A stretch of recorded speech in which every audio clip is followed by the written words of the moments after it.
Welcome to This Week in Money. I'm Jim Goddard. Today, CIBC Wood Gundy's Ross Clark tells us the U.S. dollar continues to climb. Market historian Bob Hoye on whether he expects Justin Trudeau to be good or bad for the economy. Real estate expert Ross Kay shocked realtors no longer telling clients the real cost of owning a home. We'll talk to Ross Clark right after this. More and more people are looking to the internet for intelligent, riveting, and thought-provoking interviews. To advertise on The Goddard Report and TalkDigitalNetwork.com, call 604-699-8600, 604-699-8600. Welcome to This Week in Money, the source for market opinions. Here is Jim Goddard. My guest is Ross Clark, investment advisor at CIBC Wood Gundy in Vancouver. Welcome back to This Week in Money, Ross. Yes, Jim, and it's been another one of those interesting weeks. The U.S. dollar, how has the U.S. greenback been doing? Well, it's interesting. In the last couple of months, the big concern was what the Fed would end up doing with interest rates and what impact that would have on the U.S. dollar. But it turns out that with the action of this week, Mario Draghi in Europe talking about bringing on additional stimulus, together then the following night with China cutting interest rates and lowering bank reserves, those have had a much bigger impact than anything from the Fed might have done. So what you've got is the U.S. dollar closing at its best levels in a couple of months. We've been in this consolidation, this trading range on the dollar index since the March highs, and we've just finally now broken out of the resistance line coming down from March. And our work had indicated that this coiling that we had was coming pretty much to fruition and should be ready for an upside breakout. So if we've got follow through next week, I'm inclined to think that new highs above 100 on the index are probably in the cards. That isn't great news for Canadians who have to import vegetables over the winter, is it? No, actually the Canadian dollar, it got hit not too badly. The day after the election it held in reasonably well, and then following day took a bit of a hit. But the big movement has been over with the yen and the euro from the currency perspective. Now, looking at the Canadian dollar, its biggest problem right now is the oil market, which had made an attempt at the $50 level 2 weeks ago and backed right off into the mid-40s again. I think some of the potential negotiations with Russia and Saudis regarding cutbacks in production, definitely had been a stimulus to push us up to 50, but with nothing happening, oil's back into the doldrums. And if it starts to break through that $44 support level, then the talk of numbers into the 30s comes into play once again. And of course, Iran is about to start throwing millions of barrels into the market. Oh yeah, and that's I think anyone who's been monitoring the marketplace is fully aware of that aspect of it. But there's it is a large sum that's coming to market. And you hear now that the IMF is saying that by 2020 Saudi Arabia will probably be bankrupt. That's what happens when you've got too few people working and just sitting and collecting off the coffers of the government itself. After the Shanghai surprise on the markets, how have U.S. equities done? Well, the markets have had just an excellent couple of weeks here. We had that successfully tested low the 2nd of October, and the markets moved up. We had a small pause for about 4 or 5 days after the first run. And now we're in the midst of the second rally off the bottom. And I've done a fair amount of work as far as this style of pattern is concerned. We have a number of analogs that we can look at, 2011, 2008, 1998, 1990. These are all years where you had a 15% or more break in the Dow, followed by a tested low and then reversals to the upside. And there's some pretty clear technical work that one can do at this point, sort of measuring the extent of this rally and how it might carry forward. And I'm putting together a piece over the weekend. If people are interested, they can contact me, and we'll send it off to them. Right, and you have something on both gold and the equity markets? Right, the gold market, interesting here as well. It's been up, testing that 50-week moving average in the 1180 to 1190 bracket. Doesn't seem to be able to get through it. We closed 1162 at the end of this week. And as we talked about last week, the COT numbers, that's the commitment of traders that looks at the speculative long and short positions as well as the commercial positions, has seen another significant move. And what we watch is not so much the relative level of those positions, but how quickly they move from the top of their band to the lower end of their band. That indicates that there's a definite shift in sentiment going on. And as of this week, the numbers have gone up into what I consider to be selling territory for the gold market. And I've got the report on the COT and some of my other thoughts available to listeners as well. And how can people get those reports? They can email me at ross.clark@cibc.ca. That's ross.clark. Ross, thanks a lot for chatting with us. It was a pleasure, Jim. My guest has been Ross Clark, Investment Advisor at CIBC Wood Gundy, Vancouver. Coming up, Bob Hoye on This Week in Money. Always consult your investment professional before making any investment decision. This Week in Money is archived online at talkdigitalnetwork.com. My guest is market historian Bob Hoye. He's the Chief Investment Strategist for Institutional Advisors. Welcome to the show, Bob. Jim, good to be with you. Was there any obvious Canadian market reaction to the election of Justin Trudeau?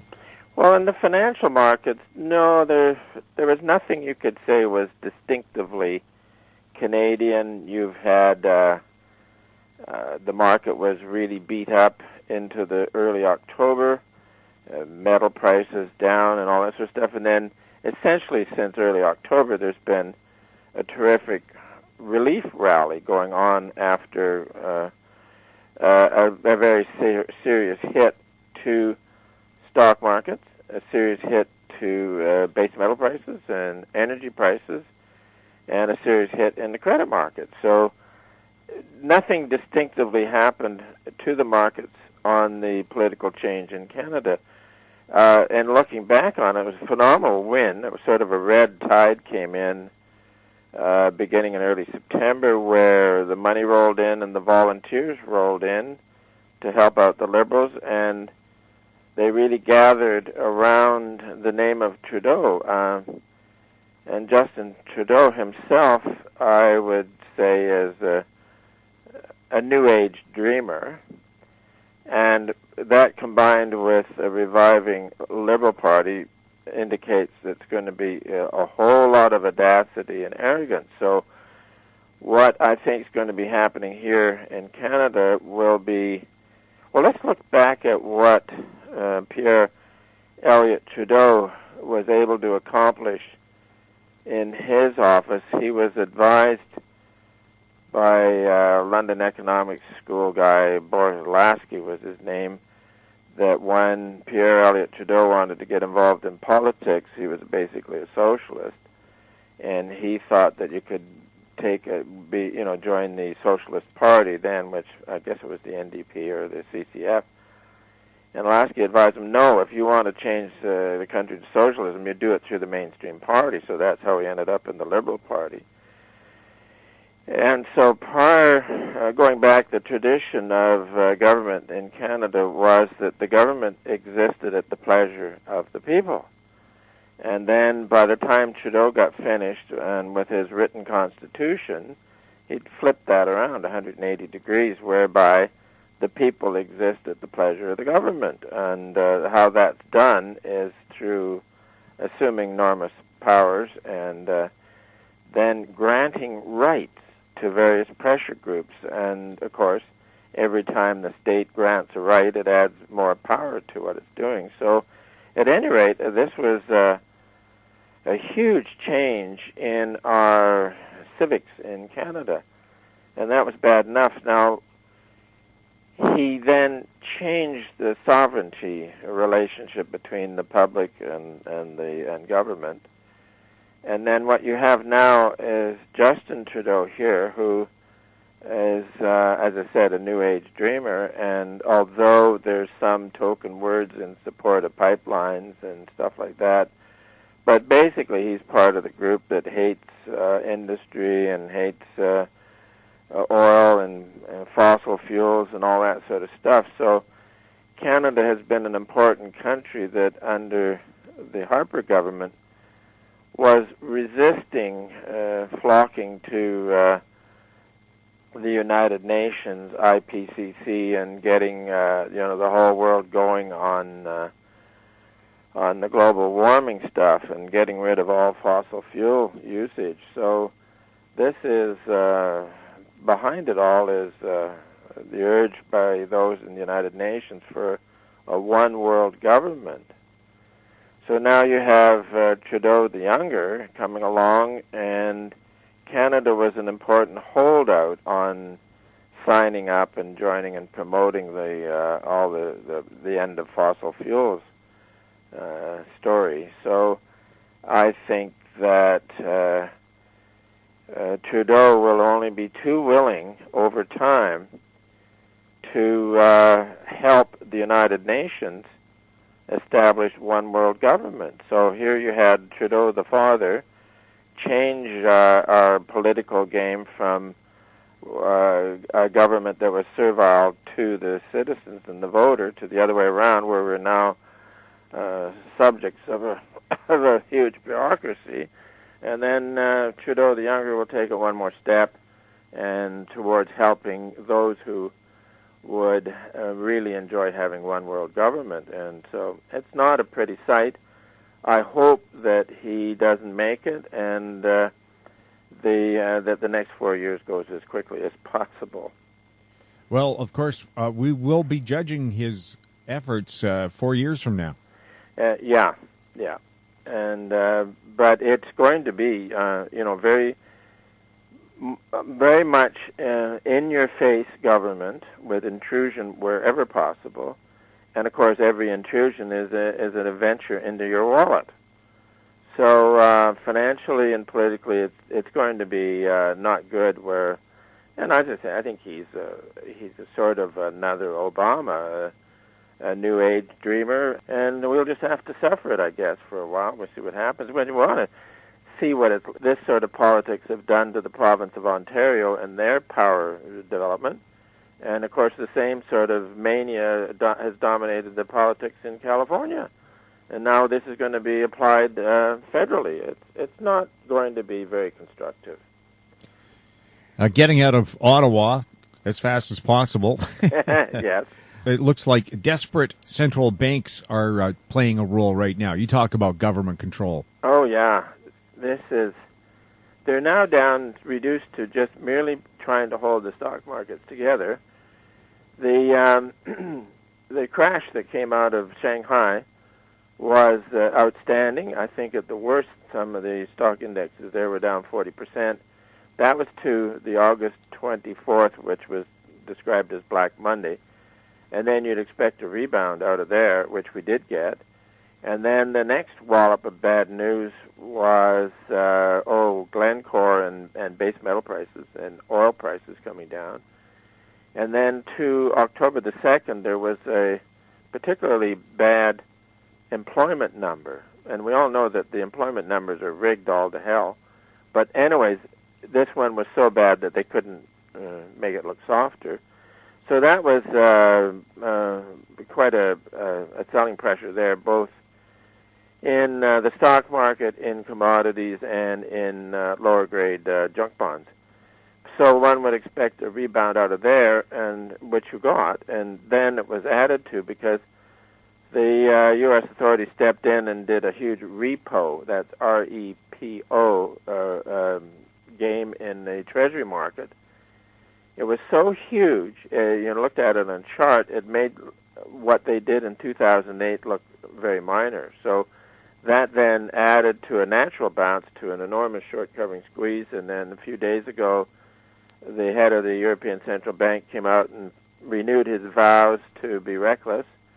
That added more to it, and put in yesterday's piece that the only thing that's missing here is the Bank of Japan to come up with something really bizarre, and not thinking to mention that the People's Bank of China, and so they came out with something positive too. So you've had a tremendous, absolutely outstanding short squeeze going on in stocks and in junk, and a modest rebound in base metals, but that ended a couple of weeks ago. So what we're looking at here now is that my colleagues' work on using the Dow at a rally up possible to around 17,500. On the upside of that, maybe also 17,700 in that number. Well, we hit the 17,600, I think, here today. So a target from 3 weeks ago in the stock market has been met, and now we're just looking at it, figuring out how this excess here is going to roll over. I also mentioned that there'd been a modest rally in base metals, and that now is stalling out a little. You had also a rally we expected in September on crude oil and copper on seasonals into September. And both of those were obtained, and now we're looking at a seasonal low for copper, and it's been weak the last few days, down into November. And then on crude oil, the seasonal can be down into, say, late December, early January on that one. And those weakening commodity prices really are debilitating. They're a sign that the global economy is really not doing well.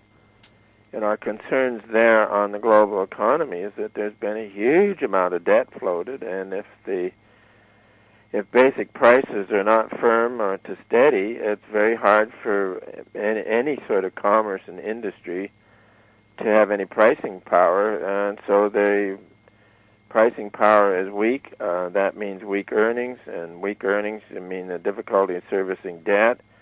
And then you get the credit rating agencies going there. And this is also affecting Russia, where their ambition has come in, and they're spending lots of money, and they are spending more on military than any other European country.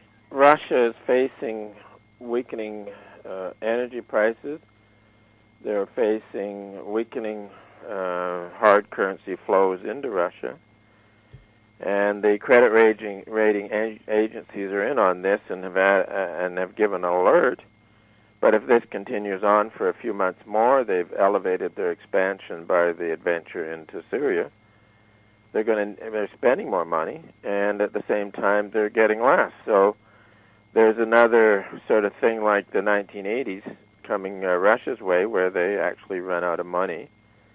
And but I think people would like to see Putin diminishing his authority and power. So there's big things going on there. And what we want to look at, of course, now is what's going on in the gold market. And we go back 5 or 6 weeks here, we were looking for stability in the gold market. We didn't want one of these straight up kind of short covering rallies that we got coming out of December last year. So the stability would show up when you take a look at the gold stocks divided by bullion price itself, and that based and is moving up. So a couple of weeks ago we noted that if it got above the 50-day moving average, that would be very positive, and boom, it came up. So there's been some nice rallies in some of the gold stock indexes and in some individual gold stocks, and as of this week, we think that this can take a little rest for a while and a bit of a correction, but it's building towards a new cyclical bull market for the whole sector. That means the large cap gold stocks, the medium-sized one, and even exploration stocks, and so which would be very good for the sector. What about gold bullion? Of course, within the precious metal sector, the number one item is gold itself. And about 5 weeks ago, our technical side was looking for a rally in the metal price in U.S. dollar terms to somewhere between 11.45 and 11.85. I think it hit 11.91.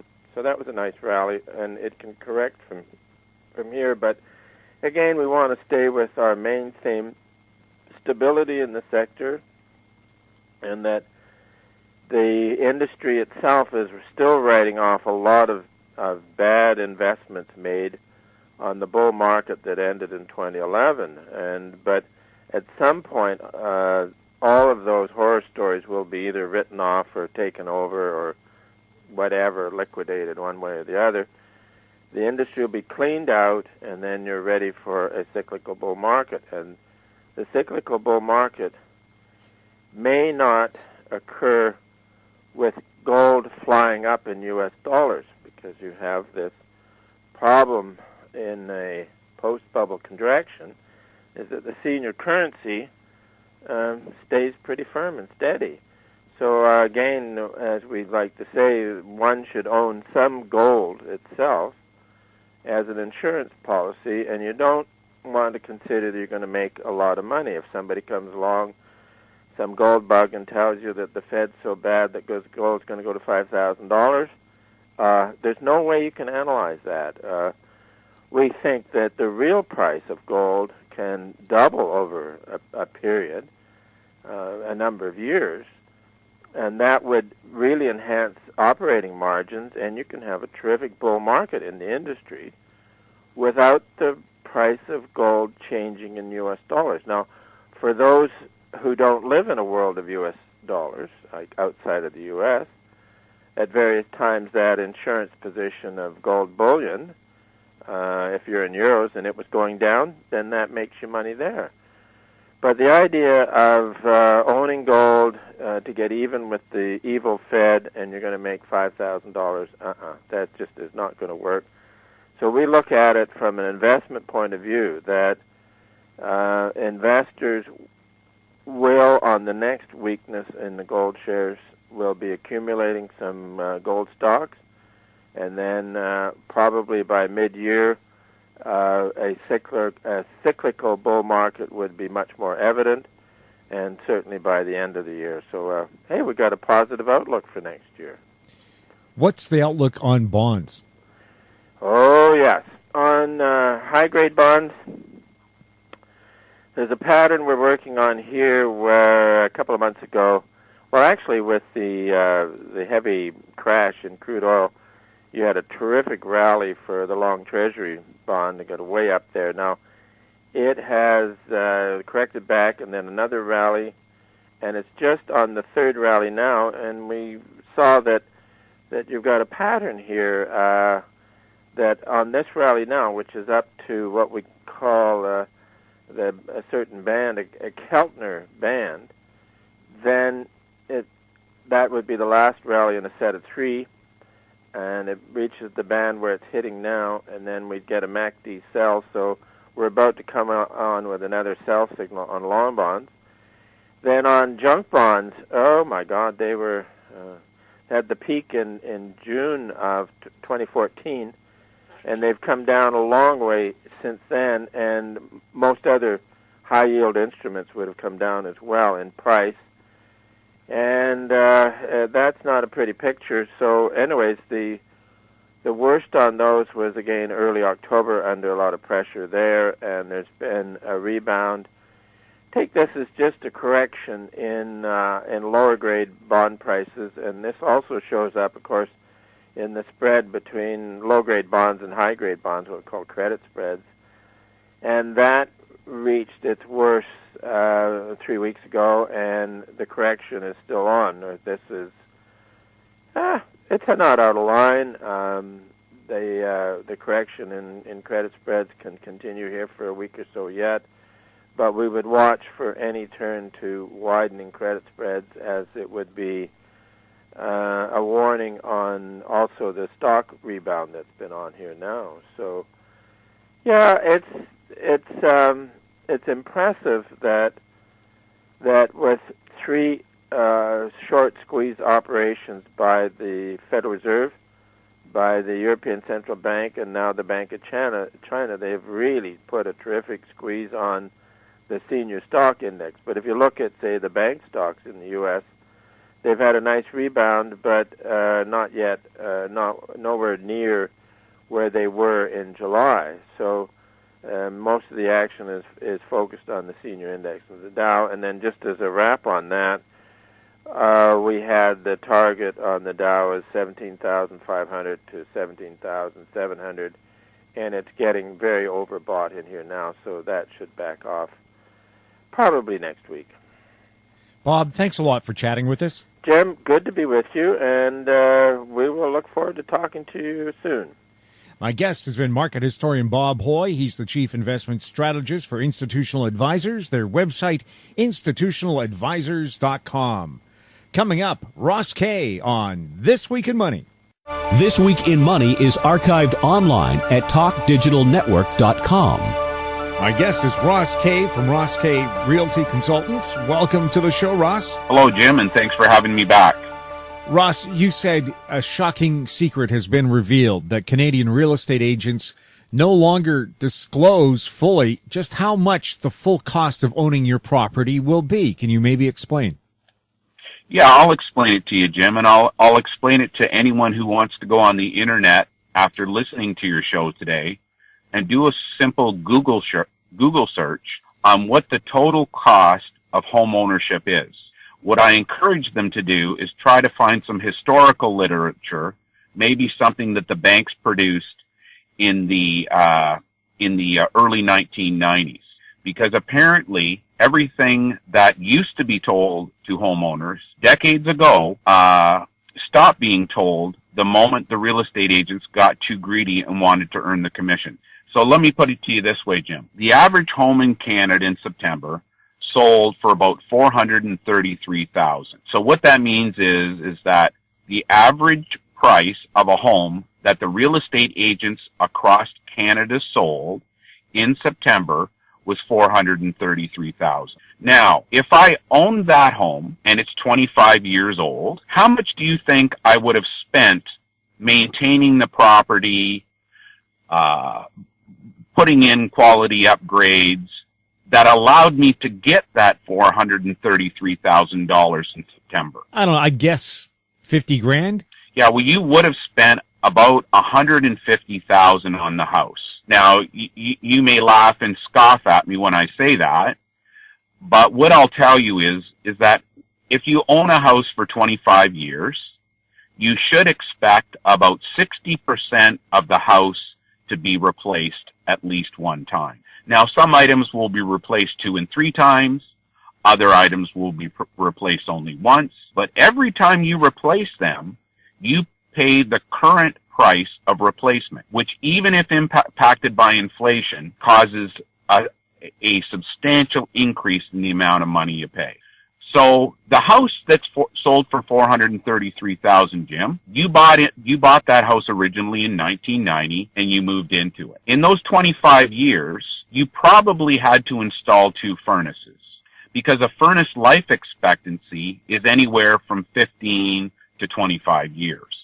Now, unfortunately, if you bought one of those fancy high efficiency furnaces in the early 1990s, because your gas bill was going crazy and everybody told you to buy that nice high efficiency furnace, unfortunately you had to replace that furnace in under 10 years because the heat exchangers broke on them because they weren't designed the way that they're designed today. So just on a furnace alone, over 25 years of ownership, you would have probably replaced it a minimum of 2 times since you've been in the house. Now, the first time you replaced it, maybe you moved in and it needed a new furnace. So in 1991, you put a new furnace in. You would have paid about $2,000 for that furnace.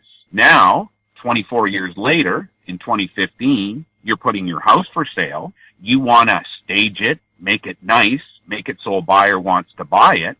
You certainly don't want to have it fail a home inspection. So you realize you need to put a new furnace in because the one that's in there now is going to kick the can at any moment. To replace that furnace today, you're probably going to spend about $6,000 because you can't buy the crappy furnace you bought in 1990 or 1991, you have to buy the new standard of furnace. Of course, the air conditioner, it gets replaced more often than the furnace does. So you might have replaced it certainly 2 times, but there's a possibility of 3 times. Your carpets. Even if you take care of your carpets, you don't walk on them, you make them look nice every day, those beautiful shag carpets that were installed in 1989 were out of date by 1995. And most people were embarrassed to have them in their houses. So the carpets were turned over. The carpets are turned over about every 10 years. Your hydro panel. In 1990, most people had a 60 to 100 amp service in their house. Well, we know the standard today is a 200 amp service. And that means even the hydro panel in your house has been replaced. Sump pump in the basement. They have a life expectancy of 3 to 5 years. So the sump pumps, if you took care of the house, probably were replaced 4 to 5 times already. The list goes on and on. Windows. Over 25 years, there is not a home in Canada that did not need to have its windows replaced. Roofs. A roof that cost $2,000 very parallel to furnaces, by the way, in 1990, would cost you about $6,000 to get redone today. On top of that, you would have paid for the quality improvement because you didn't want the shingles put on your house from 1990. You want the modern edged shingles that went on today. And that $433,000 house was a house that had all of those upgrades done to it because it was selling at the current market value. So does my premise then, Jim, of spending the $150,000 over 25 years to maintain and improve your house? Oh, let's not forget, a kitchen's going to cost you $30,000 to $40,000 today, by the way. So that's a third of the budget gone. Does that not make common sense? In other words, if I do the math right, that $430,000 house has cost you about $430,000 in maintenance and upgrades. It will cost you whatever you paid for it. So that house is sold for $433,000 in September. You paid $147,000 for that house in 1990. You spent another $150,000 maintaining that house. So now you're at $300,000. You also paid money to service the mortgage because the average house has 75% financing attached to it. So you took 25 years to pay off that mortgage. You also had 25 years of property taxes to pay to live there. When all is said and done, the house that was purchased in 1990 for $147,000 actually cost $507,000 by the time it was sold in September of 2015. Luckily, between 1990 and when the mortgage was paid off in 2015, interest rates were declining every time you went to get your mortgage renewed.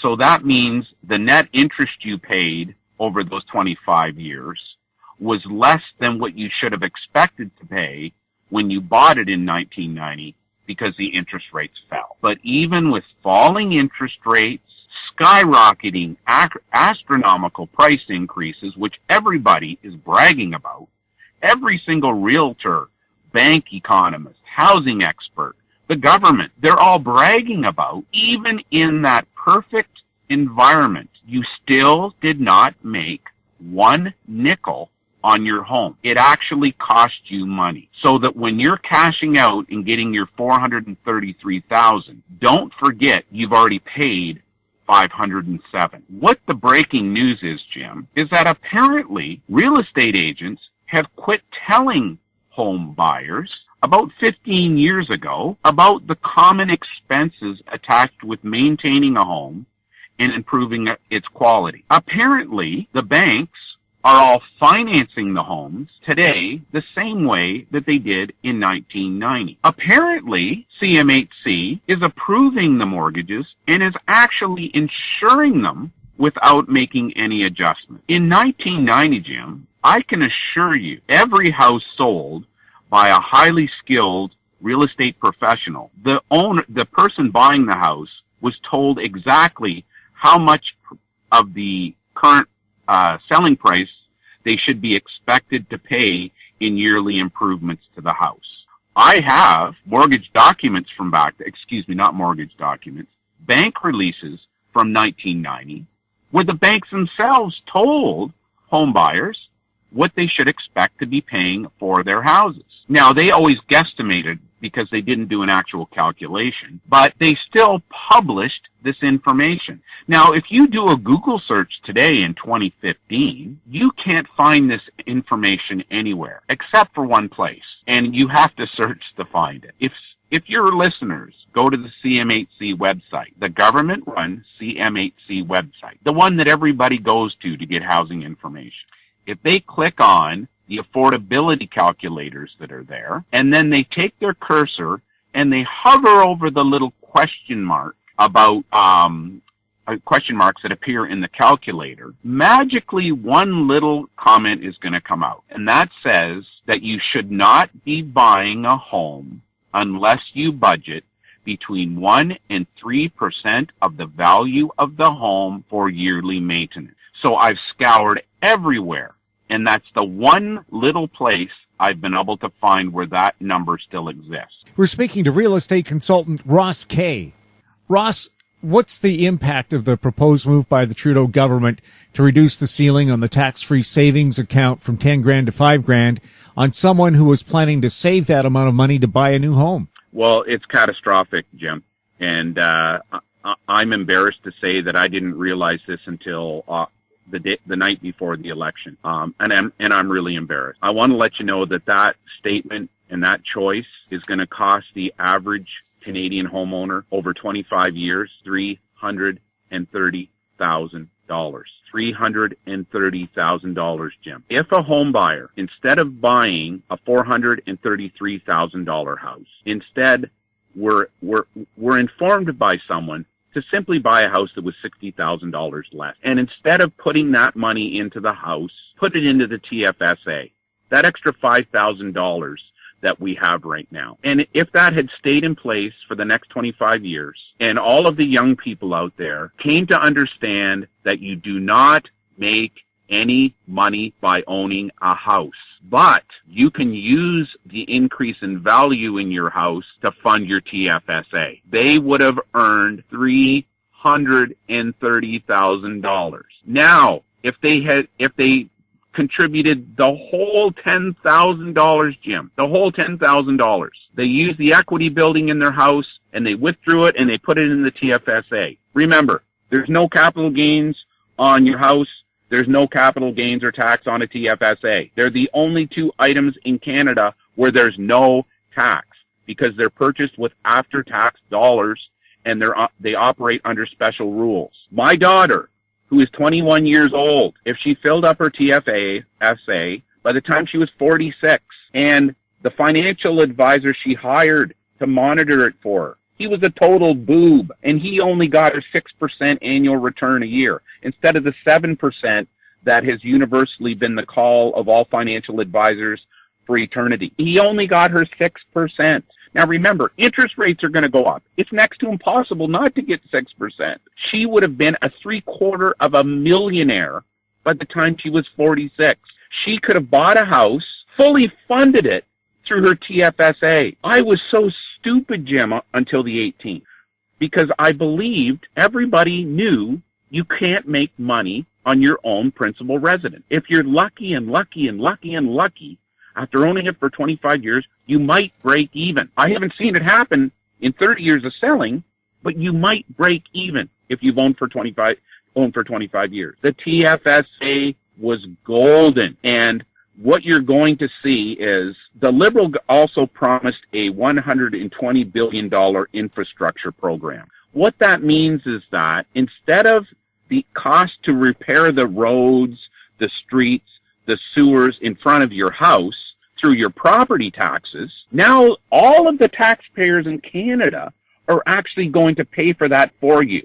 So not only are you going to lose money when owning your house over 25 to 30 years, so too now are the taxpayers going to help so you don't lose quite as much because your property taxes are too low. Property taxes are double in Toronto than they are in Vancouver. Why? It doesn't make any sense that they're double, but that's the reality of it.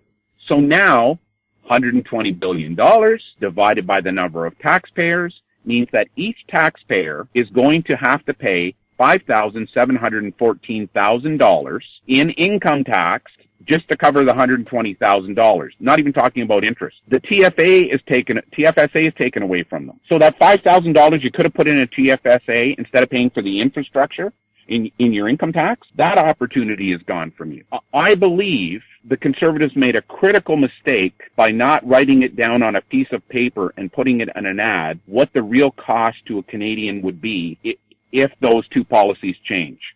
We need the $10,000 TFSA more than anything else that I can see. RSPs no longer serve the service that I was told about them in the 1980s when I first started earning income. RSPs were a way to put money in while at a higher tax rate, so when income taxes drop years from now, you could pull it out and save some taxes.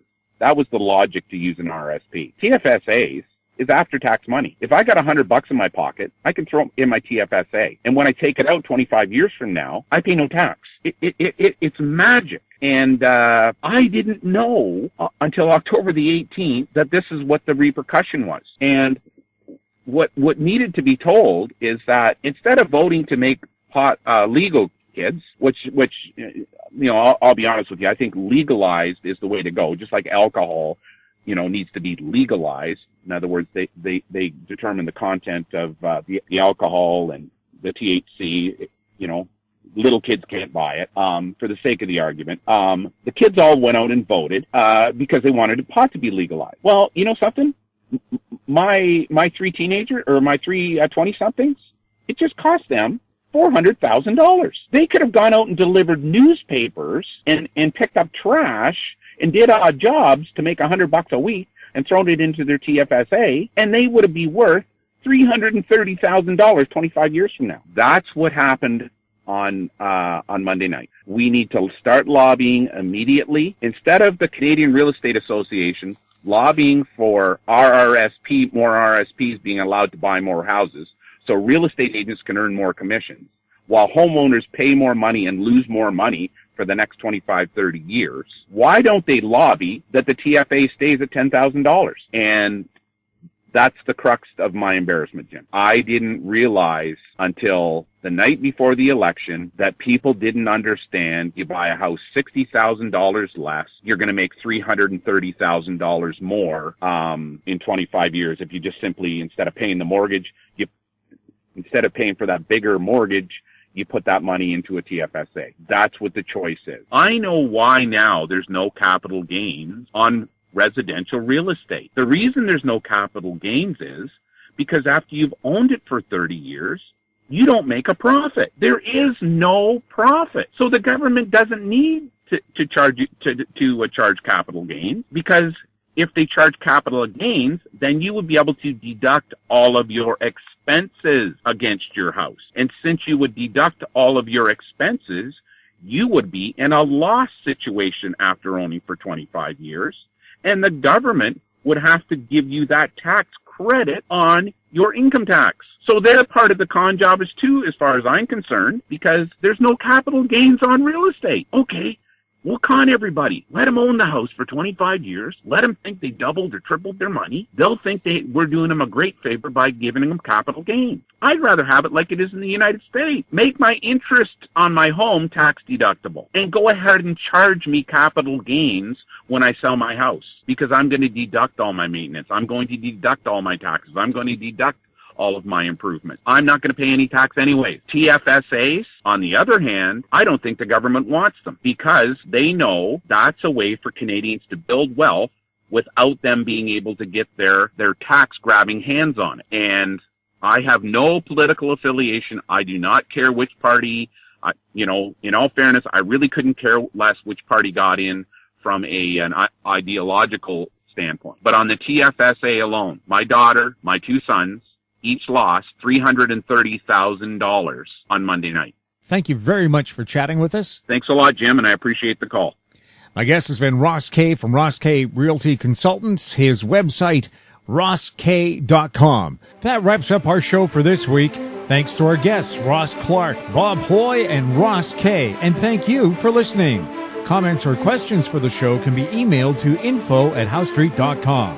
I'm Jim Goddard. We're back next week with more This Week in Money. This Week in Money is a production of Howe Street Media Incorporated.